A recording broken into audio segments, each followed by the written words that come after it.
Okay. We're good now, Mr. Chairman.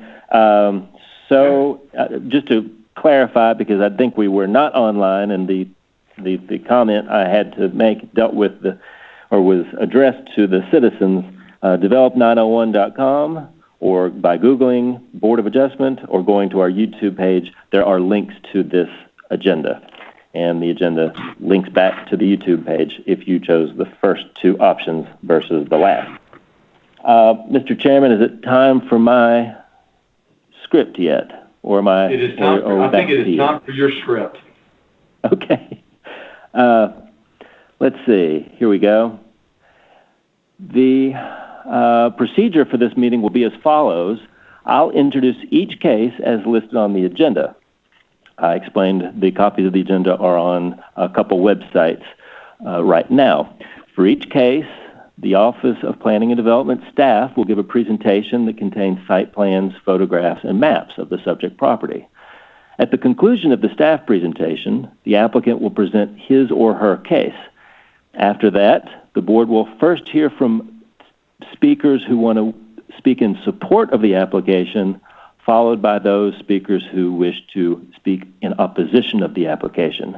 Under our rules of procedure, the applicant and supporters have 10 minutes for testimony, followed by 10 minutes for opposition, and then we go back to the applicant for a 2-minute rebuttal period.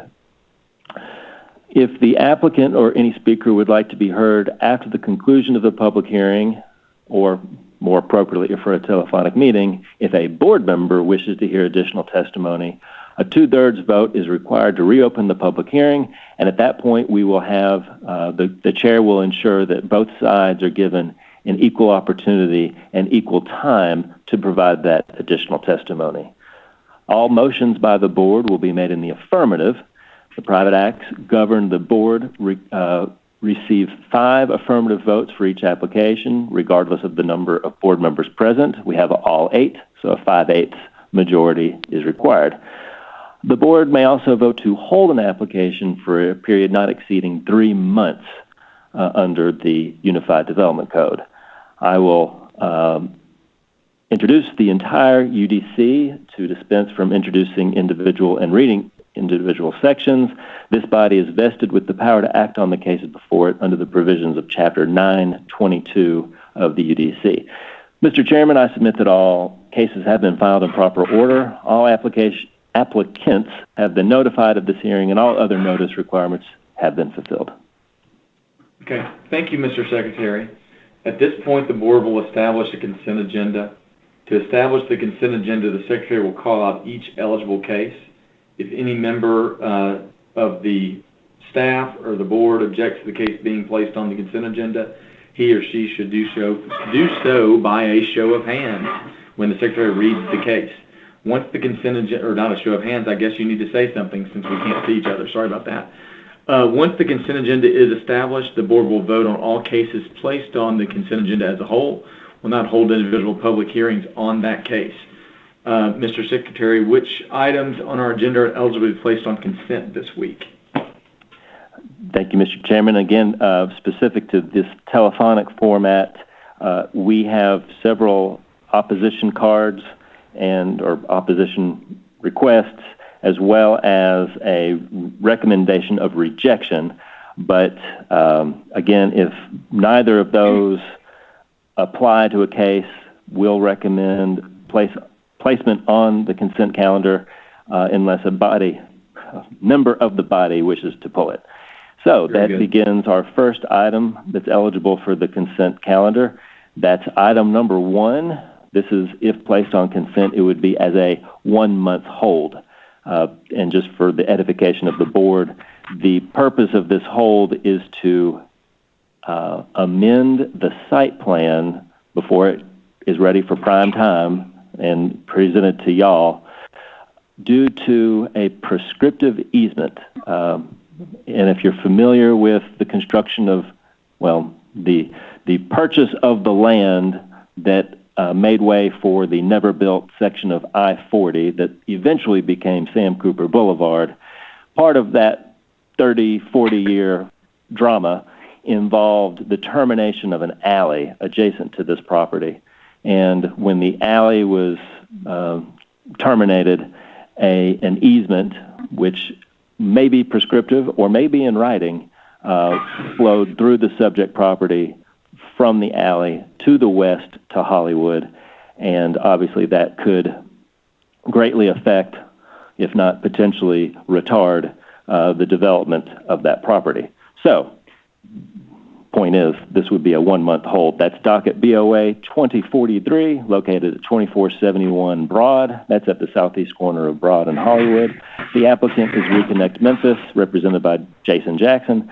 The use districts are the CMU1 Commercial and the R6 Historic District. And the request is a use variance from Section 252 to allow a convenience store with gas pumps. Again, if on consent, that would be as a 1-month hold, and it would be heard on the August agenda. That goes to our next set of cases, the new cases. Agenda item number 2, which is docket BOA 2055, located at 10515 Raleigh-LaGrange. The applicant is Charles Clayton Watson. The use district is the CA Agricultural District, and the request is a bulk variance from subsection 361A to allow a lot of less than 4 acres. Number 3, we will hear. So we go down to item 4, which is docket BOA 2057, located at 1348 Madison. The applicant is James Skeffis.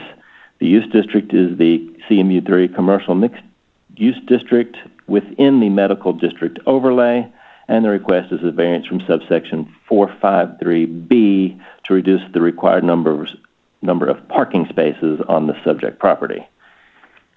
We will hear number 5. We will hear number 6. So we are now at number 7. Agenda item number 7 is docket BOA 2060, located at the south side of Gemstone Way, about 199 feet east of the intersection of Gemstone and Crossfield. The applicant is D.R. Horton Incorporated, and the use district is a R6 district within a planned development. The request is a variance to encroach 2 feet into the platted, not planned, although I guess it was planned, 30-foot setback. Number 8, like number 1, if placed on consent, would be as a hold. This, however, would be a 3-month hold, unless amended by the body. This is docket BOA 2061, which is a correspondence case from a previous case number, docket BOA 1939. That's at the western terminus of Crestview. The applicant is Richard Scott Pierce, represented by Cindy Reeves, and the use districts are the CA Agricultural and FW Floodway districts. And again, the request is a correspondence required by this body on final site plan approval related to the filling of a former sand mining operation. Number 9. Agenda item number 9 is docket BOA 2062. That's located at 190 South Idlewild.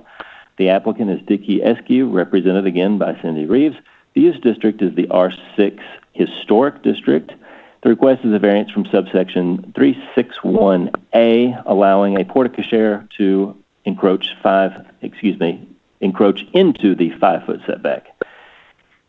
Agenda item number 10, docket BOA 2063, located at 5239 South 3rd. The applicant is MRP Properties, represented by none other than Cindy Reeves. The use district is the CMU3 zoning district, and the request is a variance from section 310-2B to allow a side yard encroachment for that commercial building. Number 11 we will hear, number 12 we will hear, and number 13 will we hear. We will hear. So with that, Mr. Chairman, number 1 as a 30-day hold, number 2 approval, number 4 approval, number 7 approval, number 8 3-month hold, number 9 approval, number 10 approval. Okay, thank you, Mr. Secretary. May I have a motion to approve the consent agenda as established by the Secretary? John Jackson, so moved. Is there a second? Second. Okay, thank you. Before we vote, I want to remind the board that by voting on the consent agenda, he or she affirms that he or she has read the staff report and is in full agreement with the conditions. Mr. Secretary, may I get a roll call, please? Yes, sir, Mr. Chairman. Ms. Baker? Yes. Mr. Malazri?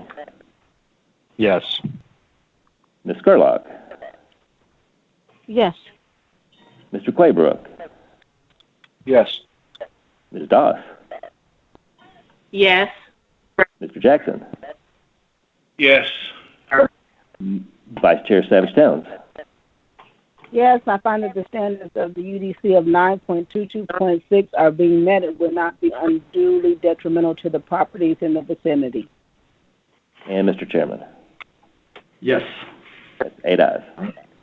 Perfect. Thank you. So if you were on the line with us for case number 1, 2, 4, 7, 8, 9, or 10, you've been approved as either approved in the staff report or the hold as to cases 1 and 8. But so you can stay with us or you are done for the day. Mr. Secretary, would you call the first case on our regular agenda? Yes, sir, Mr. Chairman. That brings us to agenda item number 3, which is docket BOA 2056, located at 3329 Austin P. The applicant is Octapharma Plasma, LLC, represented by Nathan Bix. The use district is the CMU2 district, and the request is a conditional use permit to allow a blood plasma donation center. Okay, thank you, Mr. Secretary. With the staff, let's see who was doing this. Skinner. Mr. Skinner, would you give us a staff report on this, please? Yes, absolutely. Good afternoon, members of the board. Can everyone hear me? Good to go? Yes, sir. Okay, perfect. I'll keep this pretty brief for interest of time. But again, this is a conditional use permit to allow a blood plasma center. This is in a CMU2 district along Austin P Highway. The development is to be housed in an old Salvation Army building. The proposed development would only build out roughly 3/4 of the entire building, but they would own the building. Staff has found this proposal does meet the approval criteria for a conditional use permit. Staff has also found that the requested use is consistent with MEMPHIS 3.0, and staff is recommending approval with conditions. That is it. Okay. Thank you, Mr. Skinner. Are there any questions of staff by the board? All right, hearing none, is the applicant available to talk to us? Yes, I am. This is Nathan Bix, Birch Porter Johnson, on behalf of the applicant. Okay, could you give me your address as well for the record? Yes, thank you. 130 North Court, Memphis 38103. And Mr. Bix, you are an attorney, correct? I am an attorney. Okay, so I'm not gonna swear you in since you're representing your client as an attorney. Go ahead and speak to us about this case, please. Okay, can I just ask, is there anybody appearing in opposition? Just.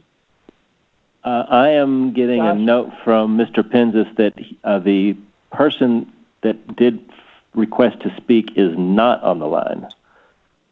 Okay, thank you. Okay. Thank you, members of the board. This is our third time before you in recent months. Octapharma Plasma is an international company headquartered in Switzerland with its national headquarters in Charlotte. It is in the business of collecting plasma, which is a component of whole blood, and then taking the plasma and using it to manufacture pharmaceuticals that treat diseases. Perhaps you've read a lot about plasma collection and its uses in the COVID-19 context. Octapharma uses the plasma it collects for a variety of drug creations. It has locations in over 80 places throughout the United States. There's just to refresh your recollection briefly, there's no cash involved in this business. There's no opportunity for drug users or people looking for a fix to come here because there are very tight screening health procedures that you have to go through to qualify to donate plasma. It's a very heavily regulated industry by both the federal and state and local governments. So this is a good location. It's a heavily commercialized area of the city on a arterial location, and it is, as Mr. Skinner said, has been previously used as a Salvation Army. The adjoining properties are by and large fast service food establishments, and I think we've taken the steps to both improve the landscaping at the rear of the facility. We've got a very nice landscape plate that includes a fence and heavy landscaping, and we've also taken the steps to improve the streetscape with greenery. I'm happy to answer questions if you have any. Okay, thank you, Mr. Bix. Are there any questions by the board for Mr. Bix? All right, hearing none. Mr. Whitehead, did we ever get joined by our opposition? No, sir. Okay. So I guess there's not a whole lot to rebut on that. So if there's no questions, does someone want to give a motion to approve BOA 20-56 as conditioned by staff? So moved. So moved. Second. I think. Okay, heard a second. Is there any discussion on this case?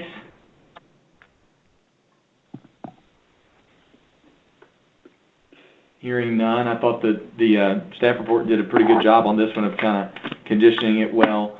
So, Mr. Whitehead, would you give us a roll call vote, please? Ms. Gerlach?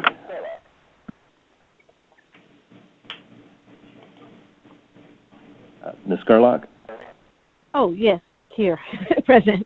Yes. I try to change the order so no one is always first. No, Ms. Abbott, my thing it was on mute and it wouldn't like unmute, but there it is. Vice Chair Savagetown. Yes, I find that the standards of the UDC of 9.22.6 are being met. It would not be unduly detrimental to the properties in the vicinity. Mr. Melasry. Yes. Mr. Jackson. Yes. Ms. Doss. Yes. Mr. Claybrook. Yes. Ms. Baker. Yes. And Mr. Chairman. Yes. That's 8 ayes. All right, Mr. Bix, thank you for coming down. You've been approved. Mr. Whitehead, would you call our next case? I'm sure he said that he was, you're welcome, but we had muted him. Okay. Agenda item number 5 is docket BOA 2058. The location is 4294 Sweeney. The applicant is Mallory Alexander International Logistics, LLC, represented by Corey Brady. The use districts are the RU2 residential multifamily and the R8 residential single-family districts, and the requests are a use variance from Section 252 and a bulk variance from Sections 361 and 373 to allow a distribution and warehouse facility. And, Mr. Chairman, we do have our opposition on the call. Okay, very good. Thank you, Mr. Secretary. Mr. Penzis, will you give us a staff report, please? Good afternoon. This is Brett Davis with the Office of Planning and Development. Oh, okay. I'll be presenting on behalf of my colleague, Mr. Penzis, the quickest unmuter in the South. So this is a 33-acre approximately wooded parcel in the Oak Haven neighborhood, as you see on the location map on your screen. Next slide, please.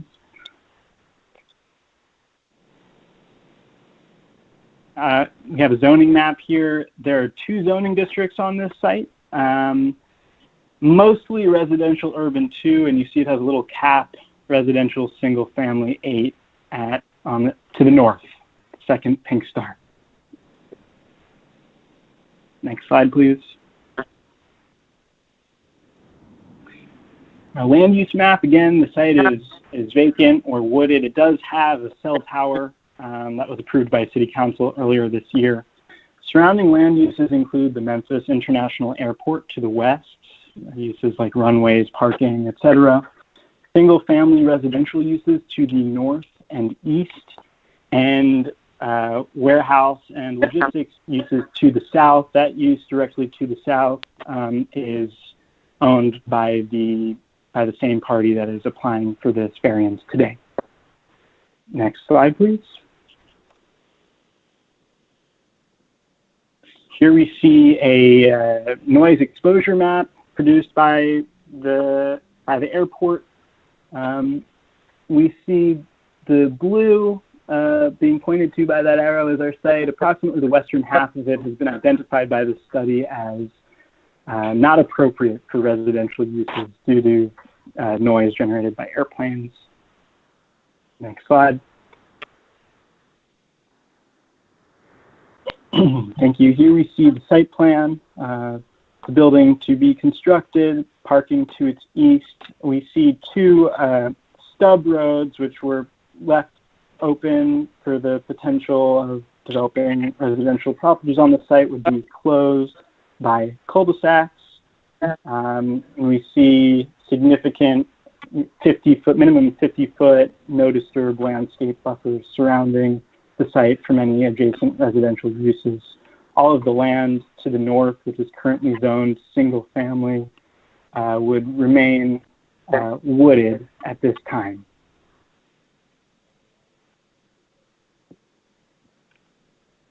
Next slide. Thank you. The proposal is consistent with the MEMPHIS 3.0 general plan. You can see the plan lines up with the zoning boundaries, but not with the present zoning districts. So the majority of the set is highlighted as transportation and logistics facilities. And then that part to the north is highlighted as single family. So we do find that this is, for those reasons, as well as its adjacency to the airport and other warehousing uses, consistent with the comprehensive plan. Next slide. So in conclusion, the applicant is seeking relief from sections 2.5.2, the use section, and sections 3.6.1 and 3.7.3 to permit a warehouse and distribution facility.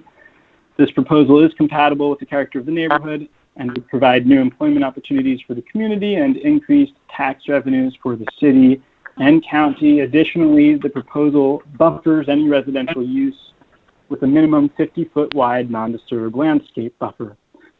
Moving down to number 3, the subject property is located within the Memphis International Airport Part 150 study area, which identifies the development site as non-compatible for residential uses.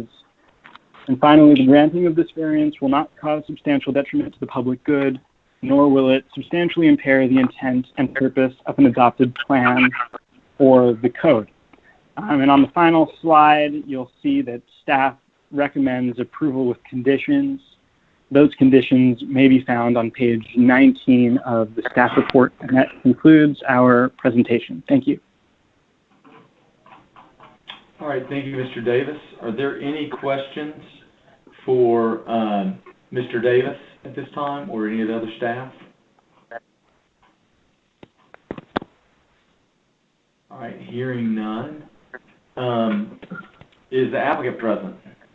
Yes, Mr. Chairman. Corey Brady, representing the applicant, 9967 Bentwood Creek Cove, Collierville, Tennessee. Okay, thank you, Mr. Brady. Do you swear to tell the truth, the whole truth, and nothing but the truth, so help you God? Yes, sir, I do. Okay, go ahead, and I'll start your timer. Okay, thank you for the opportunity to speak. I'll be very brief, respect for everyone's time as well. If everyone can hear me, the variances in this case are sought to facilitate what's a multinational transportation logistics company that has desire to purchase this property and construct a modern warehouse facility within close, proximity to the airport, obviously. We have taken the adjacent properties to the south, to the east, into context when designing our conceptual site plan. We are matching the setback provisions that have been established back in the 90s with the south adjacent WD properties. And we have also, as it's mentioned, we are exceeding the UDC requirements for our buffering along the east in respect to the residential properties in that area, with a 50-foot landscape buffer where a 15-foot landscape buffer is otherwise required. The area, as mentioned to the north, this property is composed of two parcels. The area to the north, it's about 6 acres, is remaining undisturbed at this point. And to the south, we are proposing approximately 350,000 square foot warehouse type use for the property. As mentioned, we're terminating all the roads in compliance with the current fire codes. That's a requirement of us. And that's really the brief explanation of what we're doing. We have read the staff report, and we agree with the findings of fact and all of the conditions of approval for staff. And what I'd really love to do is take the balance of my time to answer any questions you guys have or respond to any questions any others may have. Okay, thank you. Are there any questions at this point for Mr. Brady?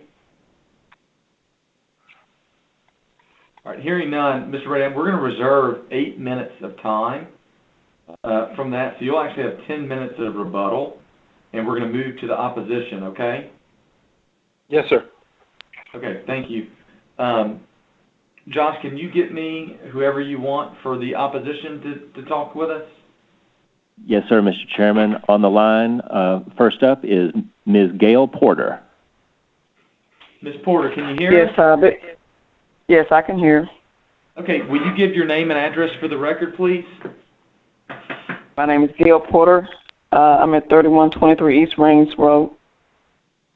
Okay, do you swear to tell the truth, the whole truth, and nothing but the truth, so help you God? Yes. Okay, very good. And so just so you know, before we get started, I see that I have you and Ms. Whitlow and Ms. White to talk, and y'all have a total of 10 minutes together. So just keep that in the back of your mind. I don't know if y'all know each other and talked about this ahead of time, but we have 10 minutes total. But we're going to go ahead. If you want to go ahead and tell us what your thoughts are on this.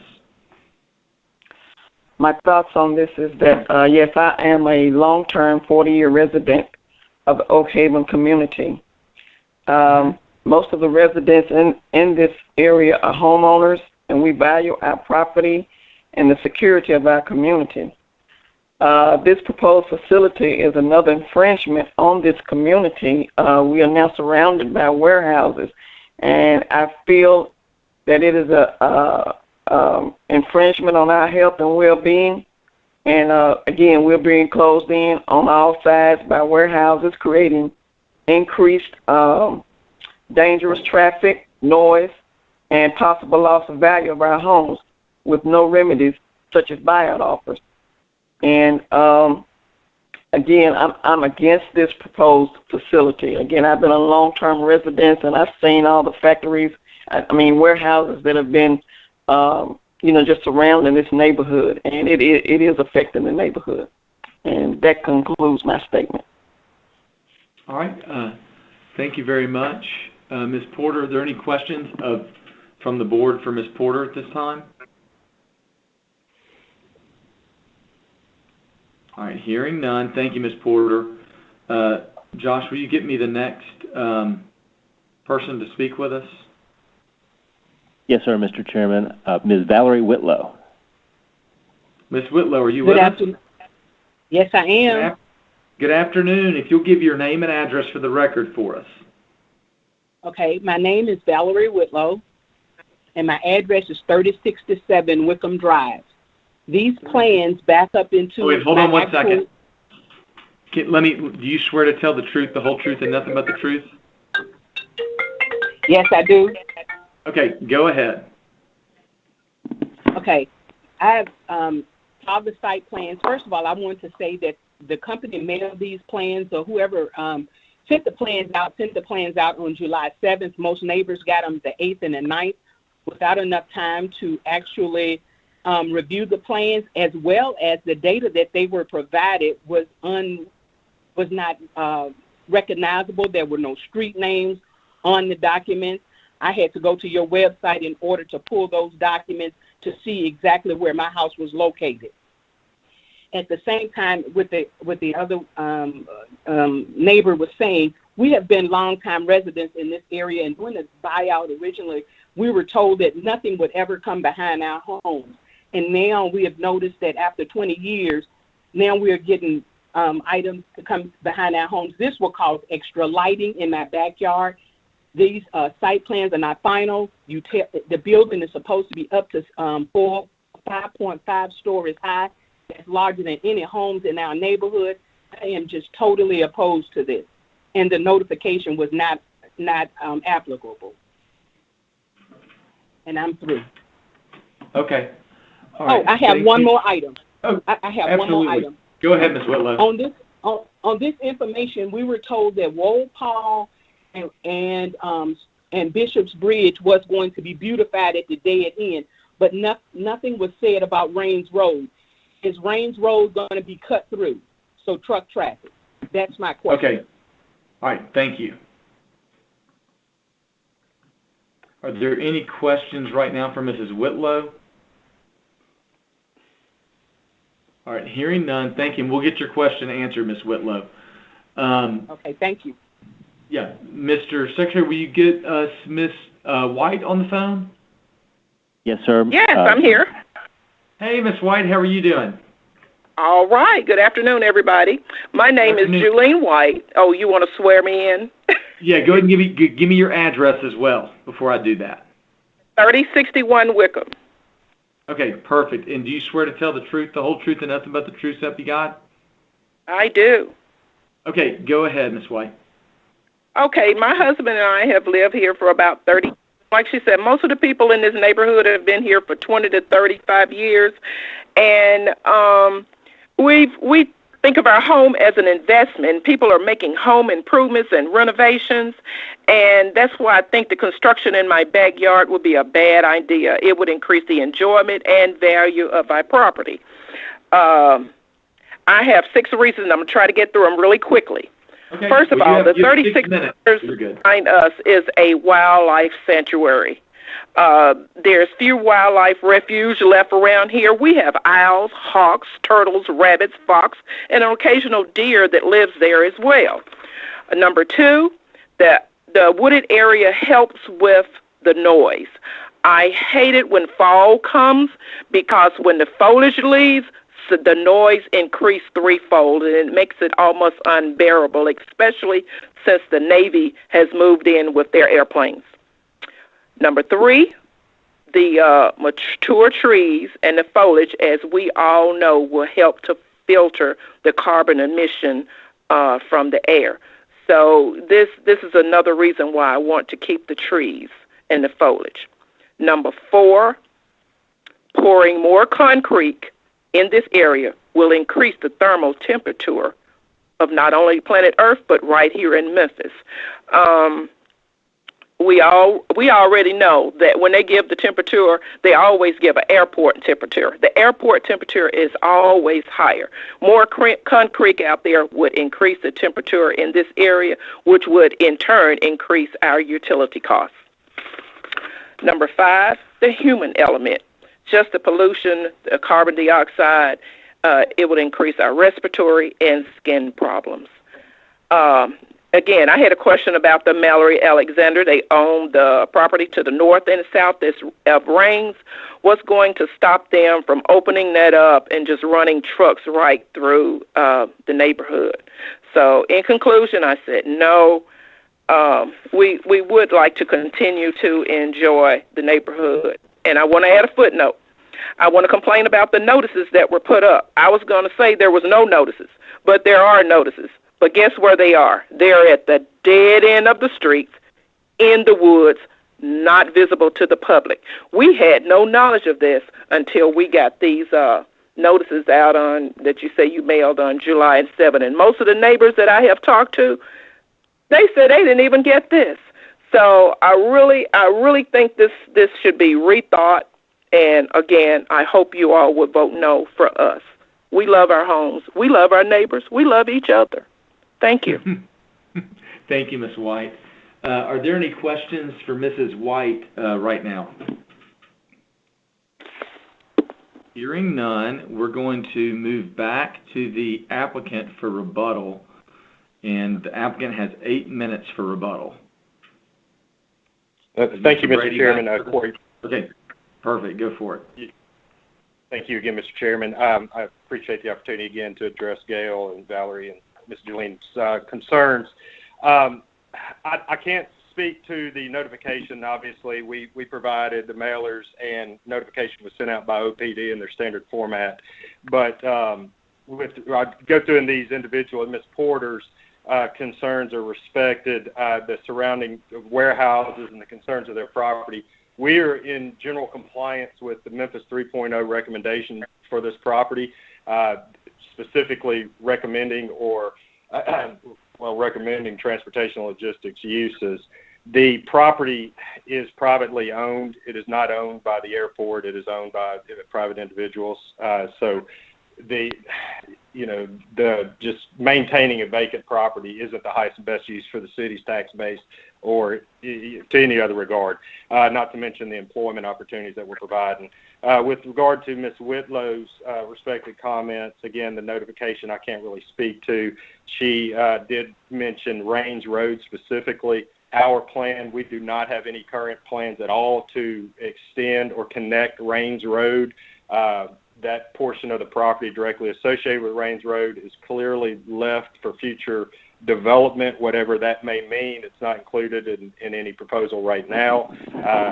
That would be a discussion we would have with OPD in the future were anything to happen in that area. But we have no intent of continuing Raines Road and carrying truck traffic through that residential subdivision. The height and the lighting concerns, our height is compliant with the recommended uses for the property from MEMPHIS 3.0 and the Unified Development Code. Lighting will be addressed with the site plan package, photometric packages.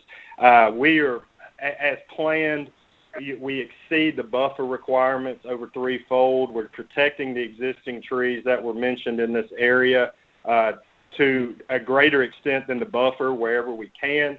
And as it's currently drawn, we're close to 250 feet off of any property line as is. So as planned, there should be a significant buffer preserved in that area.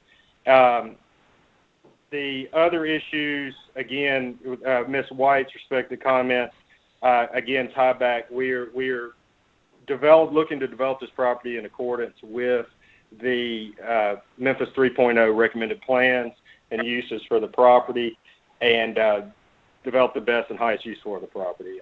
If there's any specific questions, I'm more than happy to answer any questions, but I did want to run through those each items individually. But I'd like to yield and answer questions from you guys wherever we could. Okay. Thank you, Mr. Brady. Are there any questions of the board of the applicant? Mr. Chairman, this is go ahead, Mr. Jackson. Well, this is Vice Chair Savage Town. Quick question: the facilities now, are they an extension of the existing facilities we approved early on, or will this be a separate warehouse building operation? Is that addressed to me, the applicant? Yes, sir. Yes. Forgive me.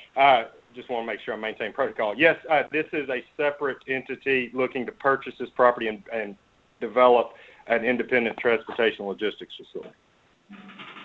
Okay. Thank you. Yes, All ma'am. right. Thank you. Mr. Jackson? Thank you, Mr. Chairman. Mr. Brady, John Jackson, I have a question for you. Part of the neighborhood's concerns relative to the development of your project here, which you're representing, is a future connection to Raines Road. Would you and your client be amenable to forego any future connection to Raines Road, especially since your site plan takes all of its access off of Sweeney? From my perspective, obviously, city engineering and city considerations would have to be taken into account. But from our position, yes, we have no intent to extend or connect Raines Road through that property. So if that was a condition added to your approval today, you would be amenable to that? Yeah. Again, I don't. If perhaps Josh might be able to chime in, and I just don't want to, without having engineering's input on that from a major road plan, transportation. I can't comment on the city's behalf of. From a condition for us, yes, that's something we'd be agreeable to. Thank you, sir. Thank you, Mr. Chairman. And Mr. Jackson, I'll speak for the city to whatever degree I can. I think that would be a perfectly acceptable condition, particularly since the opportunity to extend that road and that connection be made was available to the city when the city realigned Sweeney. You know, Sweeney was moved, I'm just putting a number out here, like 300 to 500 feet to the east. And if the city had any great desire to connect Raines, it would have done so then. Quite frankly, Raines is a disconnected road, right? It's on one side of the airport and it ends. Then it starts back up on the other side of the airport, and then it ends again. And then it starts back up at the at a weird little 90-degree angle by the old Schlitz Brewery. So I think that's a very fair condition number 6 to be added. Thank you, sir. Okay. Are there any other questions of the applicant? I have a question, Mary Baker. Yes, ma'am. I see you have this 50-foot wide non-disturb area. And I've tried to look on the aerial to see how many trees are in that area. And so I guess my question goes to, would there be a possibility to add evergreen pines, you know, fast-growing pines or whatever in that area, which would make sure that a screen would stay there and address the concerns that it goes away in the winter. And so I was wondering if that might be something that could be added to make this more compatible with the neighborhood. Ms. Baker, again, this is Corey Brady, the applicant's representative. In our landscape buffer notes, we actually state that within that, it says within said buffer, all existing vegetation shall be preserved. And it says where vegetation is sparse or no existing vegetation exists, the landscape buffer may require supplementation of dense screening vegetation. So we put that note in there specifically to try to, you know, wherever it's sparse, to increase that screening. And we would do that with evergreens, and we could add some, you know, a statement multiplier to that pertaining to evergreens, if that would be beneficial. Wonderful. Wonderful. Thank you. Yes, ma'am. Thank you. Okay, any other questions?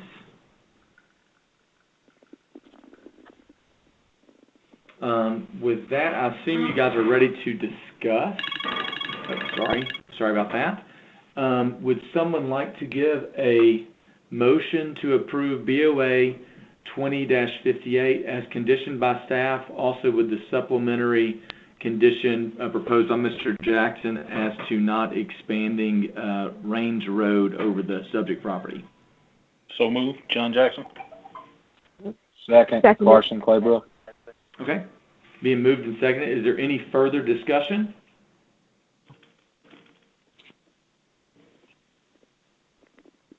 All right. Hearing none, I assume y'all are ready to vote. Mr. Whitehead, do you mind giving us a roll call vote, please? Vice Chair Savage Towns. No.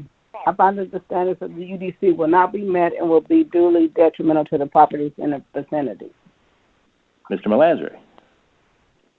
Yes. Ms. Doss. Oh, sorry, I was on mute. No. Mr. Claybrook. Yes. Mr. Jackson. Yes. Ms. Baker. Yes. Ms. Scarlock. No. And Mr. Chairman.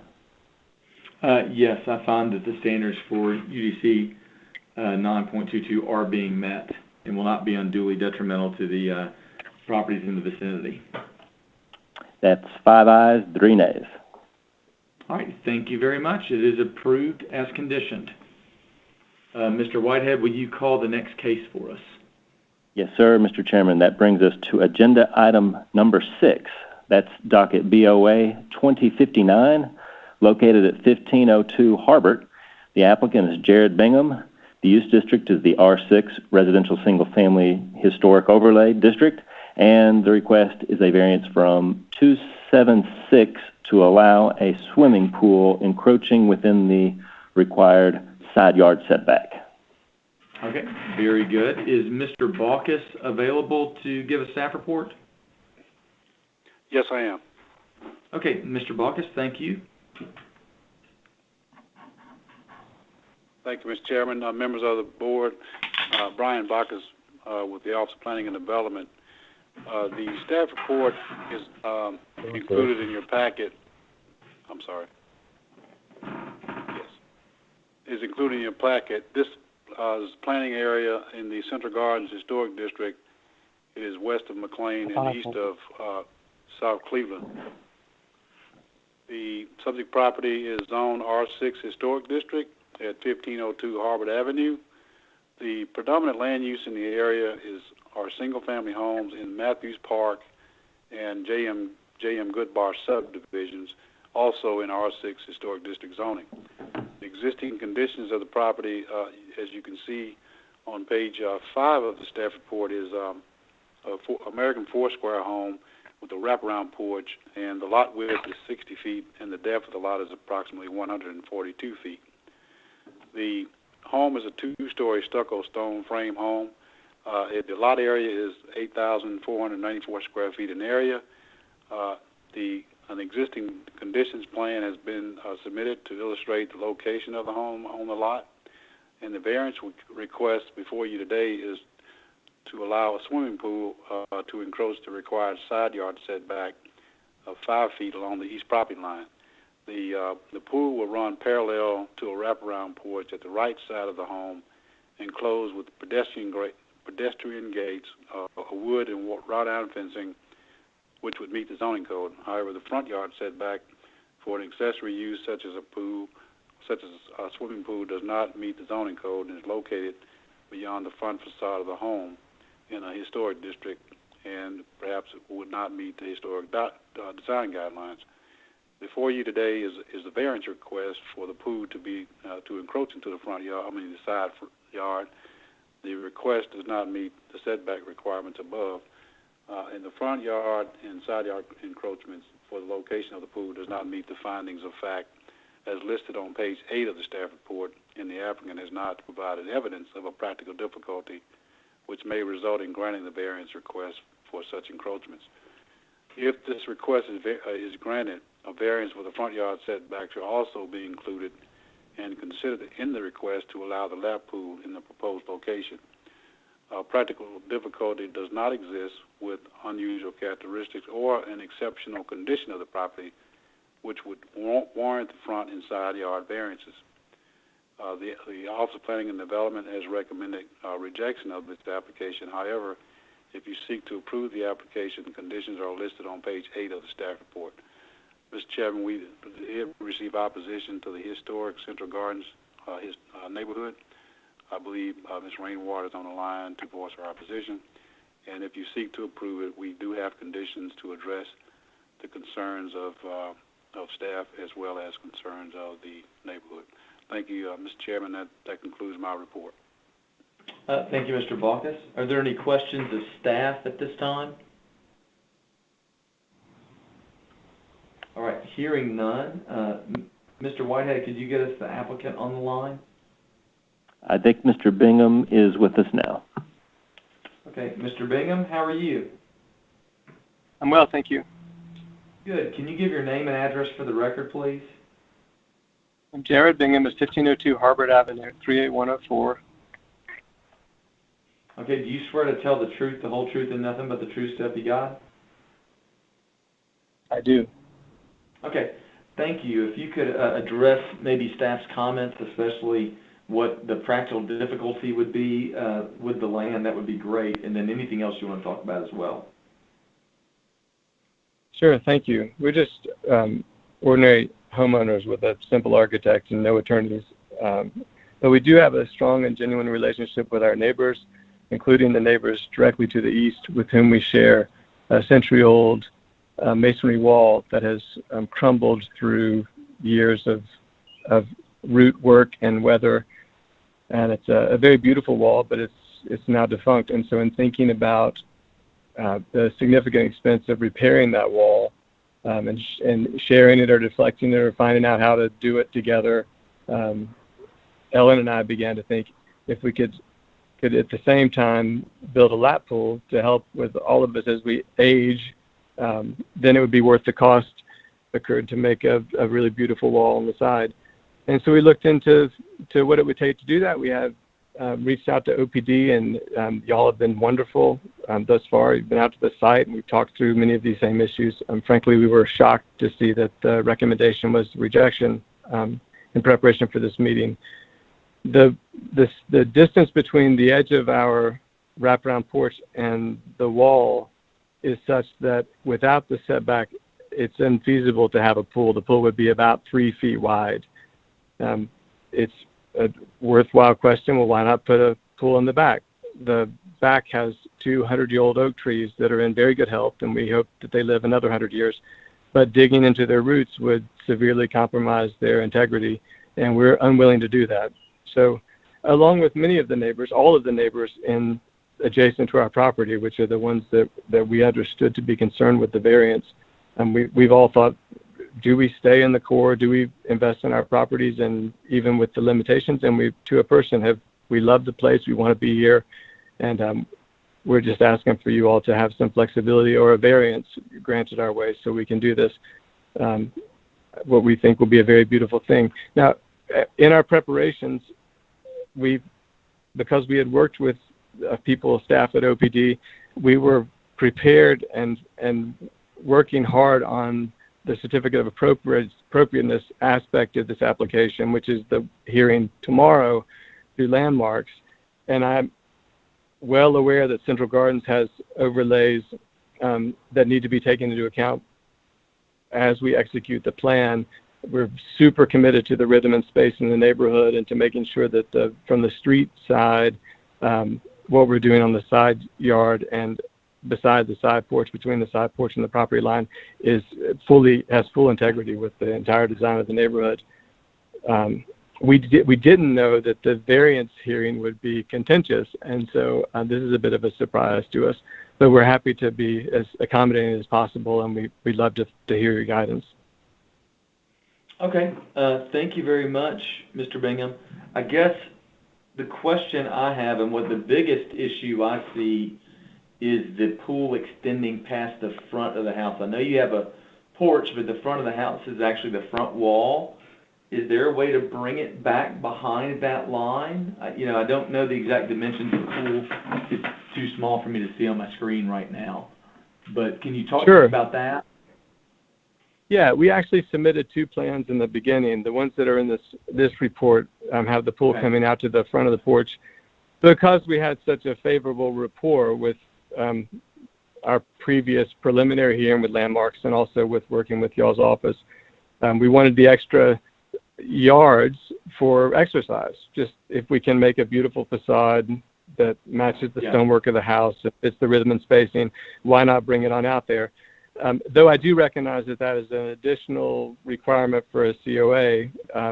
If you move it back to a fourth of the house or a third of the house, either of those overlays from Landmarks, then it becomes a very, very small pool and not really a lap pool. It's more of kind of a splash and play thing for kids. And that's not what we're looking for. So, but along the front edge of the house, if that's the barrier, then we're delighted to amend our proposal or to accept that as a condition. Okay. Are there any other questions for Mr. Bingham? All right, hearing none, Mr. Bingham, we reserved about, I asked you a question a minute or so ago, so you still have a bunch of time to talk to us, about 8 minutes, if you need to, but we're going to move to the opposition and hear what they say, okay? Sure, thank you. Okay. Mr. Whitehead, do you have was it Rainwater on the phone? Correct. Yes, sir. Hi, Miss Rainwater, how are you? I'm well. How are you doing? I'm doing well. Could you get your name and address for the record? I am Shelley Rainwater, 1432 Harbert. Okay. And do you swear to tell the truth, the whole truth, and nothing but the truth, so help you God? I do. Okay. If you'll then go ahead. All right. I'm speaking today on behalf of Central Gardens Landmarks Committee, and I have a unanimous vote from the committee to reject this plan based on a couple of things in our guidelines. The side yard setbacks should be maintained. This would take it away completely. And in addition, our fence guidelines state that a front transparent fence should be 6 feet back from the front corner of the house. And now, before, I don't know, I did ask the committee if they would be willing to accept a fence at the front corner of the house, and I also got a unanimous no to that. So we are just in total opposition. Okay, and give me I'm sorry, I missed it. Give me the name of the committee again. Was it just the Central Gardens? Central Gardens Landmarks Committee. Okay, all right. And do you have anything else to add? No, I think that's it. Okay. Are there any questions of Ms. Rainwater at this time? All right. Well, thank you for joining us today. And with Mr. Whitehead, do we have any other opposition? No, sir. Okay. With that, we'll move back to Mr. Bingham to get his whatever rebuttal we may have from that. Mr. Bingham, are you back yet? Yes, I'm back. Thanks. Okay. Do you have any rebuttal response? I super appreciate the neighborhood association being involved. And I think the right process is for us to ask for a variance on the property line between the properties east and west, and then apply for a COA, which will investigate the usage of the fence across the corner of the house at the front, and should this be a contentious vote, I beg you all to give us a chance to bring support. We really everything we were told was that the variance part was not the tricky part; it was the landmarks part, and so we can line former chairs of the Central Gardens Committee and all the other things that we need if we need to fight about it. We just really don't want to fight about it. Mm-hmm. Okay. Are there any questions for Mr. Bingham? Mr. Chairman, I have a question for Mr. Bingham. Yes, sir. Mr. Bingham, I think when we first discussed this, it was my understanding that the main issue at hand was that side yard setback. And I think although the Central Gardens Landmarks Committee would probably still be opposed to some degree, I think a lot of their opposition would be alleviated if you could do the following, and I guess I want to get your feedback on the following, and that is not only push the pool to be parallel to the front building line, but what if it were positioned in such a way that the fence that encloses it could completely adhere to the Central Gardens guidelines, which would be, the fence would have to be now 6 feet behind the front line, which obviously the pool would have to be at least 5 more feet from that because you don't want to walk around it. Is that possible? It is possible. I think it would take the investment that we're willing to make in the property off the table, because it wouldn't be able to be a lap pool. It would shrink it down to about maybe 32 feet by the time we got the decking around it. So, 8 by 32 is good, but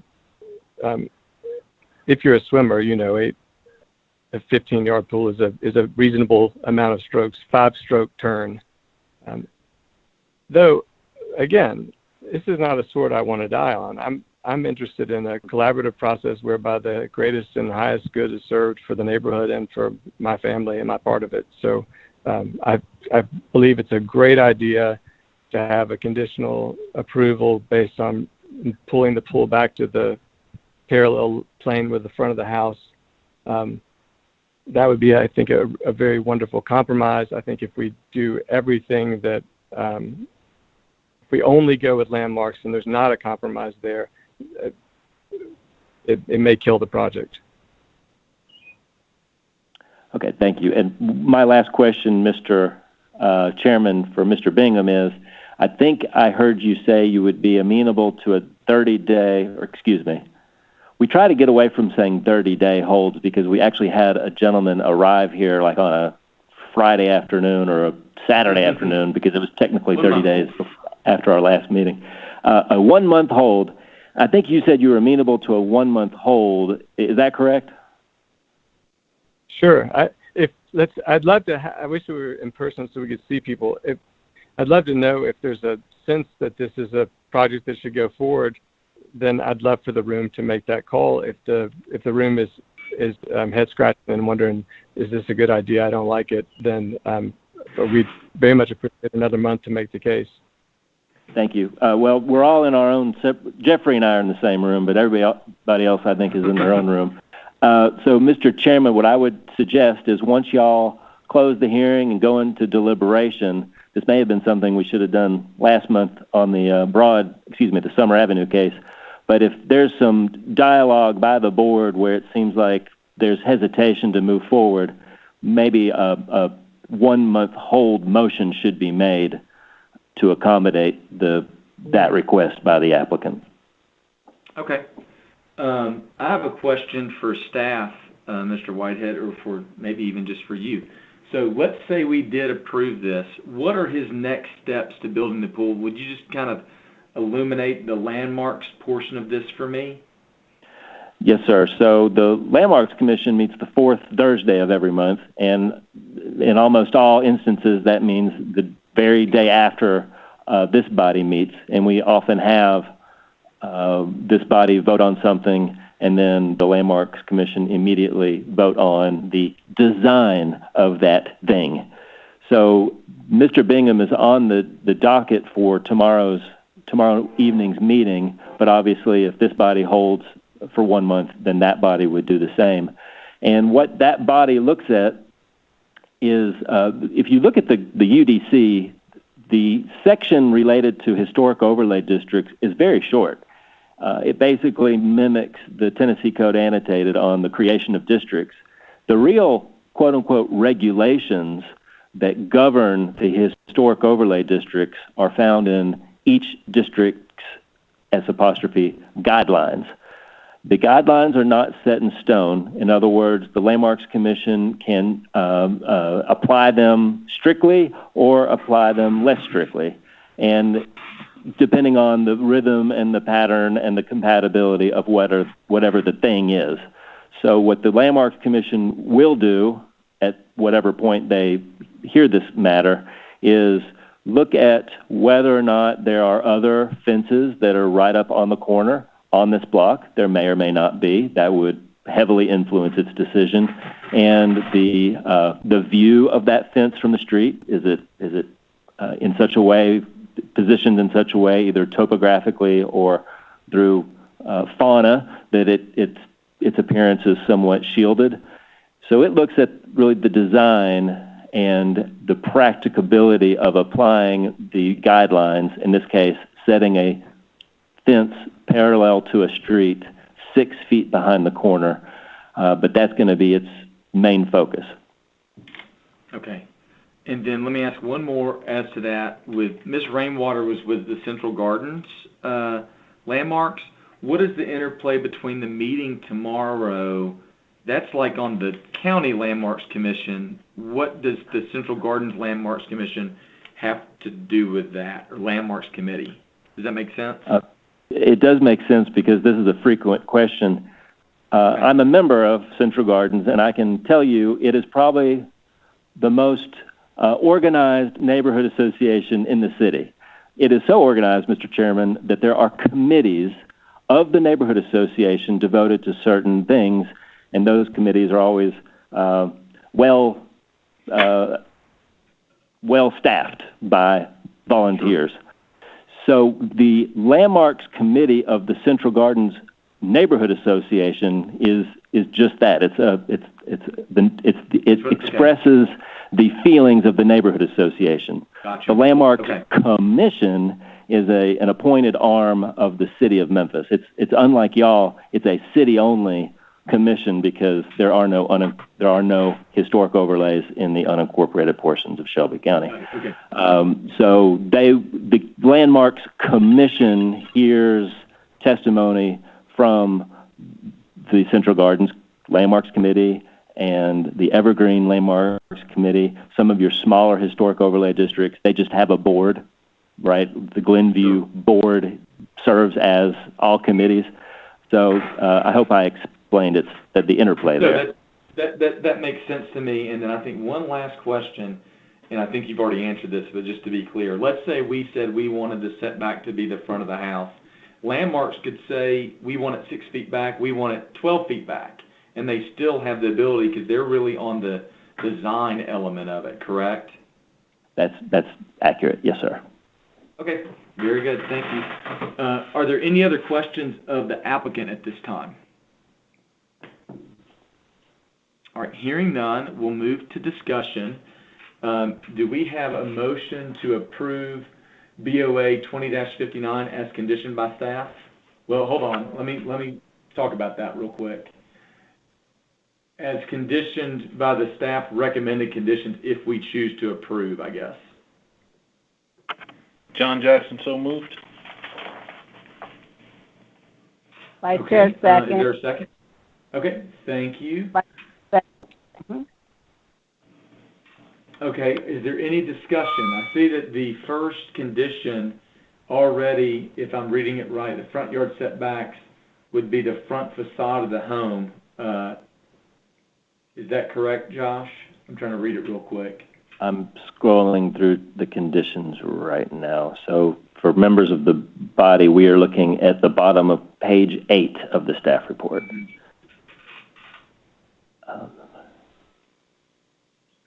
So if the commission, if the board would like to change the position of the fence and or lap pool, that is the second, that would be an amendment to the second sentence of condition number 1. Okay.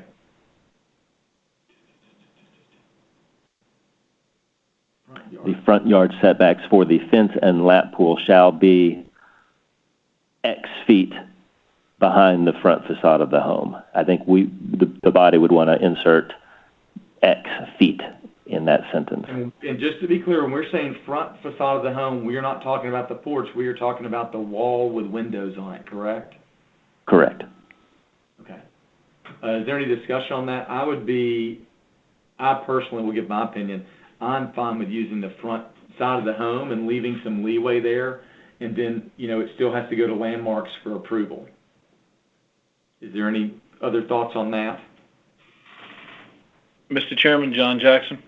Yes, sir.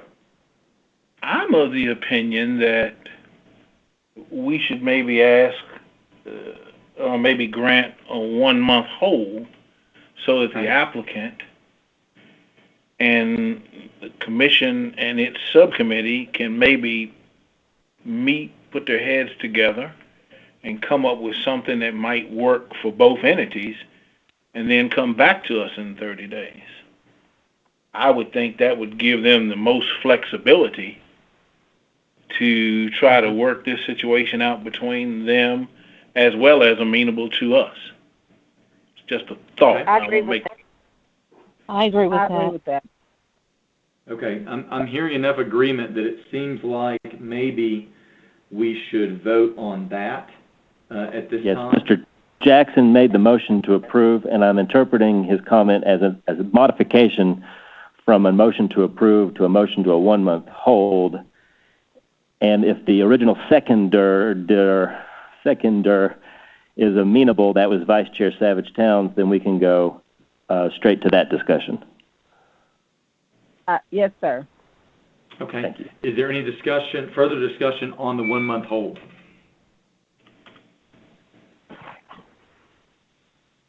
All right, hearing none, I assume you're ready to vote. All those in favor of a 1-month hold signify by saying aye. Aye. Aye. Are there any opposed? Hearing none, the motion for the 1 month hold passes.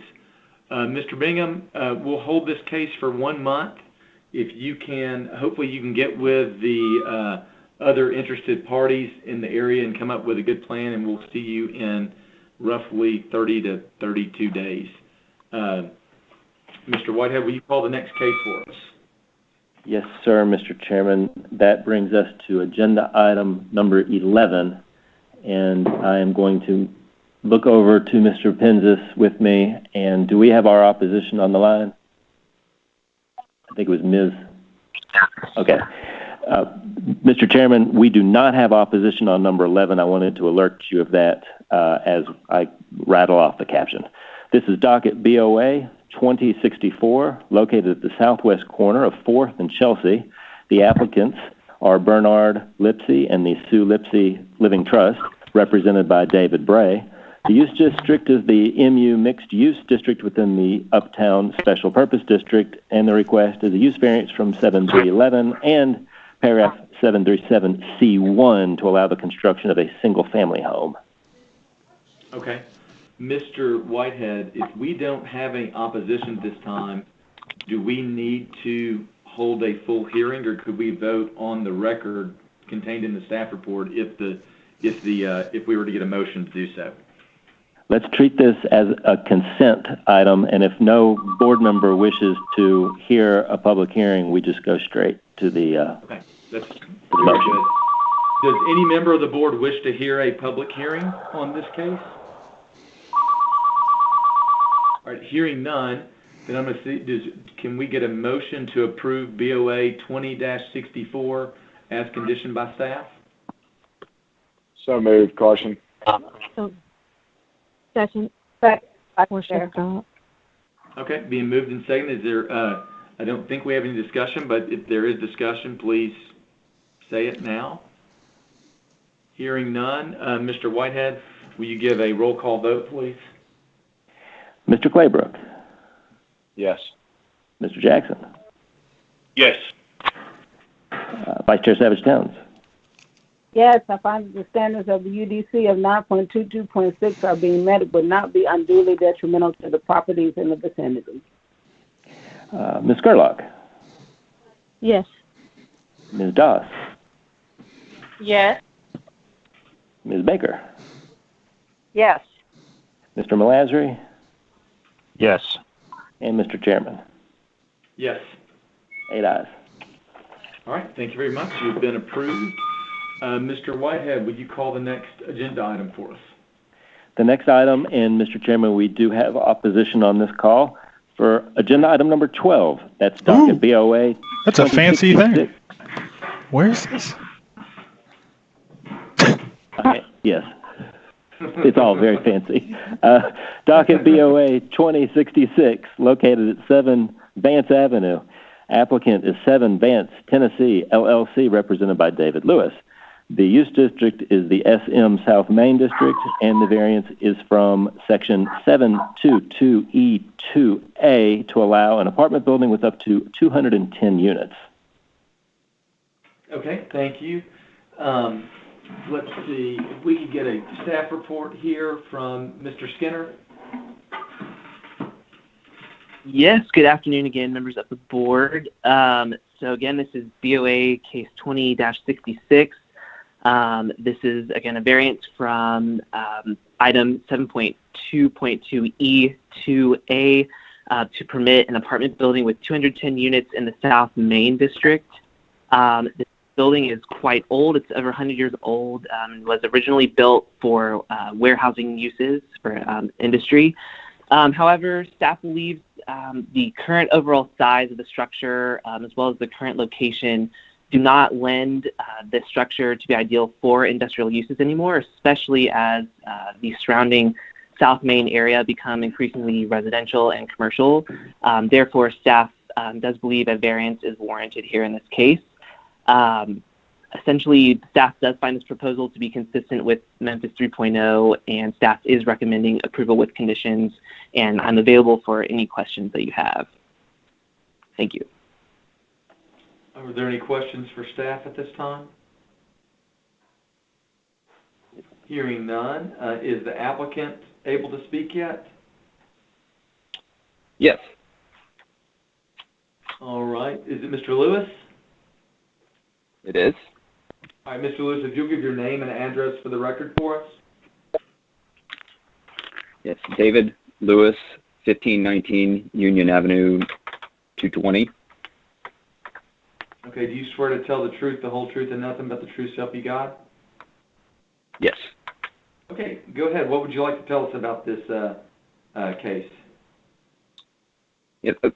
So the staff report is great. Really covers what we feel are some of the real benefits of the project. The subject property is, like you mentioned, over 100 years old, and for probably the last 3+ decades has not had much use at all. The north half of the property is the 1904-1907 historic piece, and the south half of the property is a 1970s warehouse addition that has also deteriorated over time. Over the last, like I said, 20, 30 years, they've had quite a bit of water damage from roof leaks, from fire sprinkler piping breakages, mold, lead paint, asbestos, everything you can imagine in a building of this vintage, this property has to offer, including a really lovely facade along Wagner and Vance. So the intent is to preserve some of those architectural elements that are in good shape, including the facade up to at least 22 feet, up to the stone coping, and the tall smokestack to the north that's connected to the northwest 1904 component of the building. The contemplated use is 2 levels of parking, but 1 below grade, 1 at grade, 5 stories of wood-framed multifamily apartments above that. So all on-site parking. We'd also be looking at streetscape improvements along Vance and Talbot, and we would certainly like to coordinate with the property development just to the south, the former Spaghetti Warehouse project. Hopefully within the time frame of this development being completed, we'd have trolley access back along Tennessee Street. So there's really good opportunity for multimodal transportation with the trolley stop there at Hewling. We also will have, within this time frame, the River Parks redevelopment, and we'll have really great access to the reimagined Vance Park right there off of Vance. So it's really a well-sited property for increased density with access to public transportation. And while we share some concerns with the neighborhood about traffic, we will work with the city engineering, traffic engineering, to make sure our ingress and egress is not overloading anybody's front door, which we would imagine would be on the Talbot side of the property. And I'm trying to think if I needed to run past anything else. I'll wrap for now, and I'm happy to answer any questions. Okay, very good. Are there any questions for Mr. Lewis?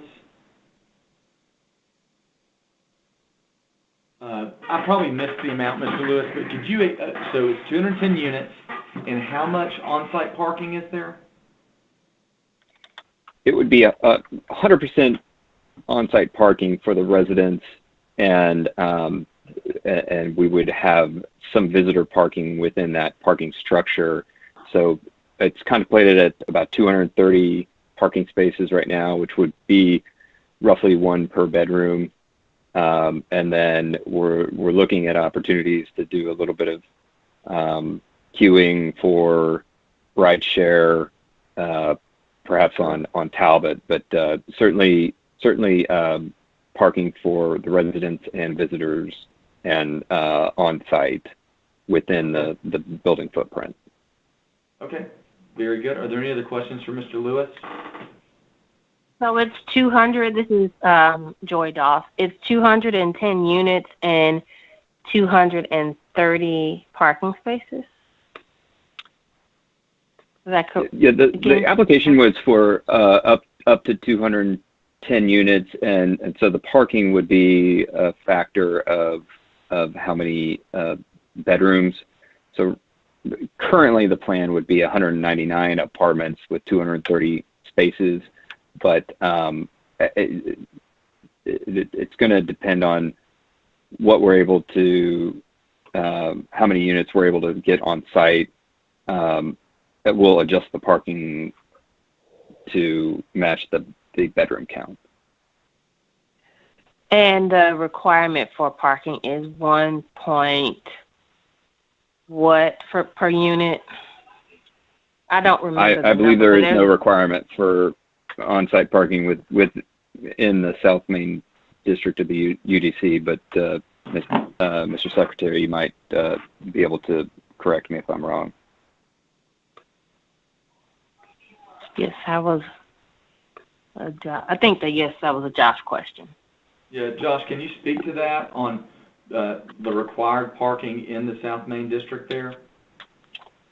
I am 99.9% sure. Usually I like to answer these questions with my UDC in front of me, and I'll check this before the close of this hearing, but sure. I think in this special purpose district, the SCBID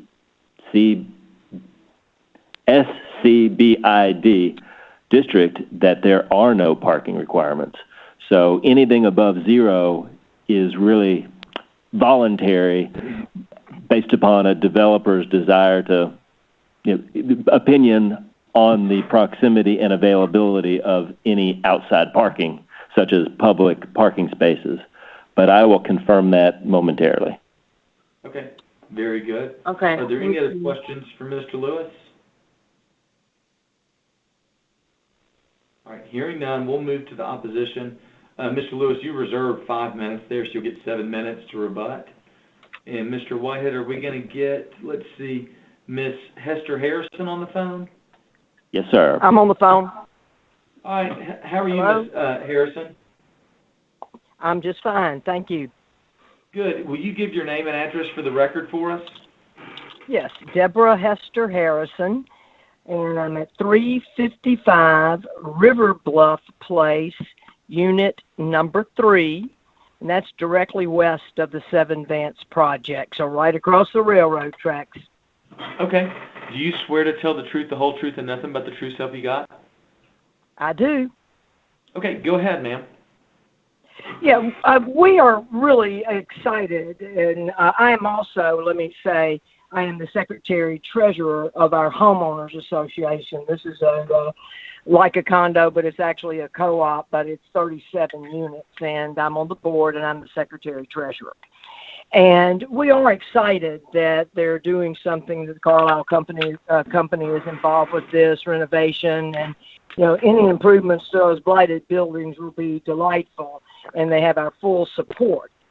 Our concern is the extra traffic, obviously 210, because we live at the very end. Vance Avenue dead ends into our complex. And so all that additional traffic is one concern, and I was glad to hear that they would be willing to work with the traffic engineering and hopefully get a light at Vance and Front Street, because it's a challenge now with all that's going on to get across Front Street from Vance Avenue without the light. And so that's one concern. And then the other concern, or just maybe statement, is while they're working on Talbot, that Talbot not be closed during the construction, because we have an emergency gate in and out of this complex for our homeowners. But in the event of an large emergency vehicle, like a fire truck, if we should have a fire or something like that, it has to enter from the Talbot street, because our front entrance off Vance has kind of a curve that you have to go in, and large vehicles can't get through. So we would be very concerned if Talbot had to be closed during the construction because of potential emergency vehicles if something should happen. But again, overall, we're very much in support of the projects. We just are concerned about those two things: the additional traffic without traffic lights and not closing Talbot during the construction. Okay, very good. Are there any questions for Ms. Hester Harrison?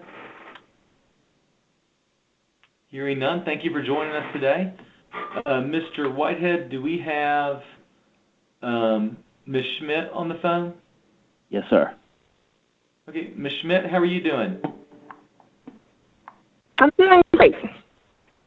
Good. Could you give your name and address for the record? Jill Schmidt, 2148 Cumbernauld Circle West, Germantown, Tennessee. Okay, do you swear to tell the truth, the whole truth, and nothing but the truth, so help you God? Absolutely. Okay, go ahead, ma'am. Actually, I was managed River Bluff, and Deborah was not available to make it and speak. I was going to, but she said everything that we would need to say, or everything that we're concerned about. So I'm good. I don't need to say anything else. Well, great. We like that. So thank you for joining us today. Thanks for giving us a platform. Absolutely. Okay. So with that, we're going to move back to the applicant. And Mr. Lewis, if you're with us, can you do you have any rebuttal for any of those items or answers? Not necessarily rebuttal, but Thank you to Ms. Harrison and Ms. Schmidt for joining, and Ms. Schmidt and I have spoken as well as another member of the co-op board. So first of all, in terms of access, the River Bluffs, we understand that there's very limited access into the River Bluff community, so Vance being the primary and then Talbot being emergency or secondary. So certainly any partial or full street closures would have to go through city engineering, traffic department. I doubt they would allow, and I doubt we would ask for a full closure of either one of those streets.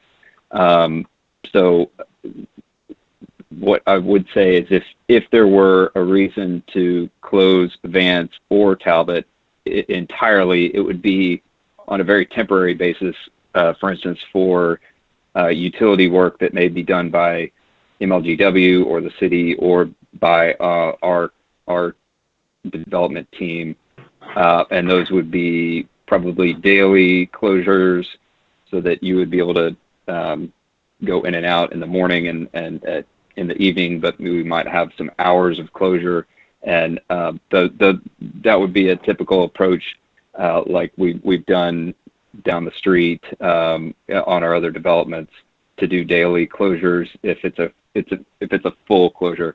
More likely we'll take, those are actually kind of wide streets, so Vance and Talbot have a pretty wide right of way, so we feel like we'll have enough space around there to do a construction fence and maintain lanes for Vance and for Talbot. The other instance might be mobilizing a large piece of equipment like a crane. Again, that would be a temporary closure. We'd try to handle that during the daytime hours, leaving some access morning and evening. And we would certainly coordinate that with the city, of course, for permitting, and then with communication to Ms. Schmidt or the co-op board, whichever is the preferred way to communicate with the community there. In terms of traffic, I think we share the concern about traffic. Getting out on a front street is kind of tricky. We happen to be this developer is doing the landing residences a couple blocks down to the north. Right now, Wagner is shut off at between Pontotoc and Beale Street. So towards the end of the year, Wagner will be open through to MLK, which then gives the neighborhood an opportunity to go down Wagner to MLK and get to a light onto Front Street. So before this project starts in earnest, the construction, that route would be open. So we feel like that alleviates some of the issues around the residents getting out onto Front Street. Now, ultimately, when this project opens in a couple of years, an additional load of residents in the neighborhood would certainly be another issue, but we would intend to have our parking access on Talbot, whereas the River Bluff community uses Vance. So hopefully there's a little bit of separation there between your morning traffic and our morning traffic and vice versa. So I think with the access to the light at MLK and Front is going to answer one of the issues, and then separating the primary traffic pattern from Talbot to Vance will also help some. And then ultimately, Wagner will reopen all the way to Beale Street once the One Beale development is complete. So you'll have another way to get all the way down to Beale Street, and that Beale and Wagner has been contemplated to have a traffic signal. I don't know if that's the city's plan right now, but it certainly has been discussed.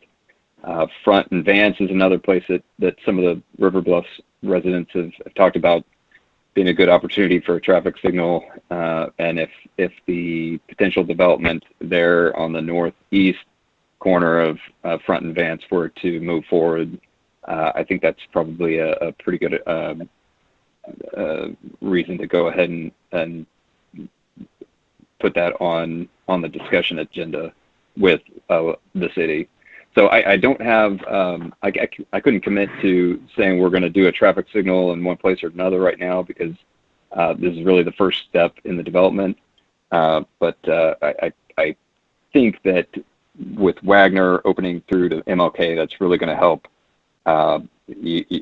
your residents and the community just right around this property safely get on the Front towards the end of this year.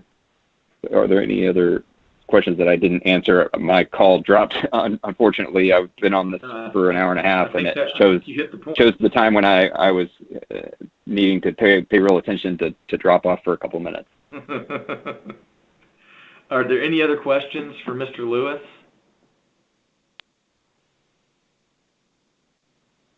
Okay, hearing none, I assume you guys are ready to discuss. So is there a motion to approve BOA 66 as conditioned by staff? So moved.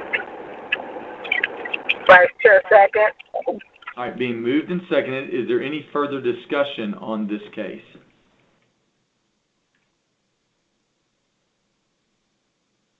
Okay, hearing none. I will say it's always great to hear when you have a neighbor that's excited about a development. That's not always the case with when the people are putting in apartments down in South Main. So it looks like a good project. If there's no other comments, then I assume you guys are ready to vote. Hearing none, Mr. Whitehead, will you give us a roll call vote, please? Mr. Melasry. Yes. Ms. Doss. Yes. Ms. Baker. Yes. Ms. Scarlock. Yes. Mr. Claybrook? Yes. Mr. Jackson? Yes. Vice Chair Savage Towns? Yes, I find that the standards of the UDC of 9.22.6 are being met and will not be unduly detrimental to the property in the vicinity. And Mr. Chairman? Yes. That's 8 ayes. All right, thank you very much. You're approved, Mr. Lewis. Thank you so much. Mr. Whitehead, will you call I believe it's our last case? Yes, sir, Mr. Chairman, and I apologize. I've realized this while we were midstream in the roll call, but 722F1 of the UDC does indeed exempt any parking ratios in the South Main zoning district. So, okay, very good. There's your. Sorry about that. Agenda item number 13, which is docket BOA 2051, is located at 2432 Summer Avenue. The applicant is Townsend Development, LLC, represented by Cindy Reeves. The use districts are the CMU3 and the RU1 districts, and the request is a rehearing from this body's rejection of a use variance of Section 255 from last month. All right, thank you, Mr. Secretary. I assume that everyone has read this and read the letter from Ms. Reeves. We can, if the board would like, we can hold oral argument, but we can also vote on the rehearing without. Is there anyone on the board wishing to hear oral argument at this time? Can we just get a refresher of what the case was? I'm driving. I don't have the agenda in front of me. Who is Mr. this? Chairman, I didn't hear. That was Vice Chair Savage Towns, and her question was a quick synopsis of the case. Yeah, I'll give my quick synopsis unless you would like to, Mr. Secretary. Nope. Go ahead. All right, Ms. Savage Town, this was the Lucian Theater, formerly the Paris Theater, there on Summer, where they were looking to get a variance over a piece of the property in the back of the theater that was a residential thing. The board rejected that request at the time, and the reasoning for that was that they did not really give us what the use of the, prescribe a use for what they were trying to get the variance for. Does that ring any bells? Okay, very good. Yes. And so is anybody wanting to hear oral argument based on the letter from Ms. Reeves? I'm hearing none, so I assume you're ready to vote. Is there a motion from the board to allow a rehearing on this case? John Jackson, so moved. Is there a second? Parsons. All right, with that, I assume you're ready to vote. All those in favor of a rehearing, if they'll signify by saying aye. Aye. Aye. Aye. Are there any opposed? Hearing none, the rehearing has been granted. Thank you, Ms. Reeves, and we will talk to you in about a month. About 30 days. About 30 days, not 30 days. Mr. Whitehead, is there any other business today? No, sir. All right, with that, this meeting is adjourned. See y'all next month. Thank you.